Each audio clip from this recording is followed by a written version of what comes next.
నిన్ను ఎవరైనా సిగ్గుపరిచారేమో, పర్వాలే వదిలేయి. నిన్ను ఎవరైనా నలుగురిలో సిగ్గుపరిచారేమో, అవమానపరిచారేమో, నిందించారేమో, ఏంటి మాట సరిగా రాదని, ఏంటి సరిగా సంపాదించలేవని, పెంచలేవని, చెప్పండి అందము లేదని, ఒకవేళ నీ సిగ్గుపరిచారేమో.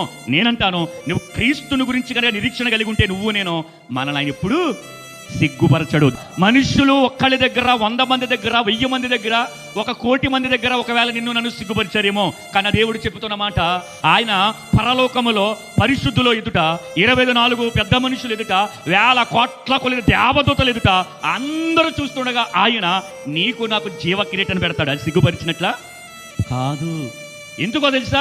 నువ్వు నిరీక్షణ కలిగి ఉన్నావు కాబట్టి నేను అనేకులు సిగ్గుపరిచారు, కానీ నేను సిగ్గుపరచనని ఎరిగి లేఖనములో, ప్రేమించుటలో, పరిశుద్ధతలో, నీతిలో, యథార్థతలో, ఒంటరితనములో నీవు ఎలాగ నడుచుకున్నామంటే నేను ఏదైతే అడిగో దాని ప్రకారంగా నడుచుకున్నామని చెప్పేసి ఆయన మనల్ని సిగ్గుపరచడు.